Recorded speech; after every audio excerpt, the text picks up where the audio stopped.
As we enter 2022, Bitcoin remains a hot topic in the investment community, having broken through several times in 2021, peaking at $66,974, before falling back to $40,000, but optimists believe Bitcoin is still on track for new highs.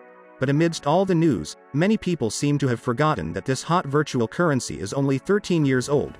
In the winter of 2008, less than a few months after the NBA powerhouse Boston Celtics celebrated their first championship in 22 years, a paper signed by Satoshi Nakamoto was published on the internet. The title was Bitcoin, a peer-to-peer electronic cash system. And on this day, the first appearance of a currency has changed the fate of countless people. Today, we're going to share with you some of the most shocking and real-life stories of people who have become rich or lost money on Bitcoin over the past 13 years. If you haven't subscribed to this channel, you may want to do so now so that you don't miss out on the exciting videos that will follow. When it comes to the mysterious currency of Bitcoin, we must first look now at when the currency went from theory to reality. It was the first Bitcoin purchase of a physical object. What was then seen as a small purchase was now seen as a dramatic one, and even led to the introduction of a non-public holiday. The first ever physical Bitcoin transaction took place on May 22, 2010, when a Florida man, Laszlo Hanyecz, bought 2 slices of Papa John's pizza for 10,000 bitcoins from an online friend, Jerkos. At a current Bitcoin price of $50,000, 10,000 bitcoins would be worth $500 million.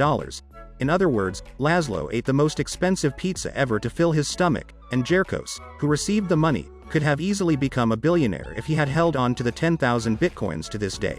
But in fact, neither of the two men had any regard for the big money at the time and were just happy to celebrate what they thought was a historic moment. Since then, May 22nd has been designated as Bitcoin Pizza Day. As the value of Bitcoin soared, partygoers became even more enthusiastic about this little story of a brush with billions of dollars. They also remembered the moment that gave Bitcoin all the meaning in the real world. Having talked about the beginnings of the many wonderful stories that followed, let's now look at the great gifts that devout Bitcoin believers have received over the past 12 years.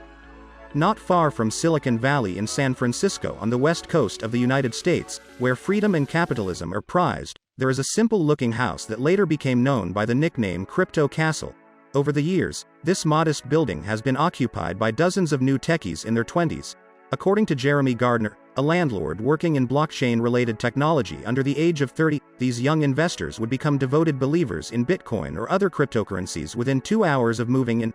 Many of them start buying in bulk when Bitcoin is worth just a few $100s and are driven by a strong belief that they will only buy and not sell. This has made countless millions of dollars. Jeremy estimates that more than 60 tenants have become whales because they have lived in Crypto Castle.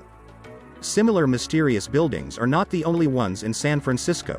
Many young people who invest in virtual currencies have taken the initiative to gather in groups, such as the Crypto Crack House, which also houses young people who invest in virtual currencies, naming the interior corridors of the house after the currency they believe in. Grant Hummer, who runs the Ethereum meetup in San Francisco, lives in the Crypto Crack House and believes that every price fluctuation is a challenge to his brain. He thinks he can survive even if he loses $1 million a day. While they live seemingly ordinary lives here, many of the residents hold hundreds or even thousands of virtual currencies. Here, buying Lamborghinis is a pastime for many of them, and on weekends they go for a drive in their Lamborghinis, but otherwise, they are not much different from ordinary people. Some of you may be thinking that 2010 is so far away that most people had never even heard of Bitcoin, let alone become rich from it. But the truth is that not every lucky person is that early in the game. In 2017, the Dutchman Didi Taihuttu and his family sold all their possessions, and the couple even discharged and withdrew every penny of cash they could from their retirement account, putting it all into Bitcoin, which was then priced at $900, and has since become known as the Bitcoin family. In the same year he entered the market, Bitcoin soared close to $20,000, only to plummet to $3,000 the following year. The Bitcoin family's fortune continued to soar as they bought at the starting point, and at this point, if they left the market, they would have been almost wealth-free.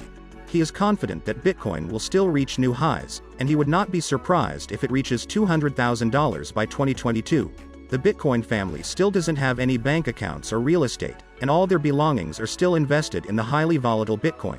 But based on his strong faith, he is not worried about this. The higher the risk, the more opportunities. After reading the stories of the rich and envious, let's finally look at an incident that we don't know whether to classify as lucky or unlucky. Stefan Thomas, a California programmer, was invited to make an educational animation about Bitcoin 10 years ago when it first came out and received 7,002 Bitcoins as a reward. At that time, one Bitcoin was only worth a few dollars, so Thomas deposited the money into a digital wallet without giving it much thought. Thomas put this wallet into his IronKey encrypted USB flash drive, copying the password of the drive onto a piece of paper, and forgetting about it later. After years of Bitcoin surges, Thomas remembered that he had the money, but he lost the paper with the password to his IronKey and couldn't remember the password. Thomas says he has been trying to find his passwords all the time, lying in bed for hours, trying his best to recall the passwords he used to use. Each thought of one immediately ran to try, but none of them passed. Now he has entered the wrong password 8 times, and if he makes 2 more mistakes, he will say goodbye to the money forever. Alex Stamos, a cybersecurity expert who teaches at Stanford University, has publicly called out to Thomas, strongly suggesting that he stop guessing passwords and turn them over to a professional to crack. We have no way of knowing whether Thomas will try to recall the password or ask an expert for help. Here is Monoponey. Welcome to like, comment and subscribe.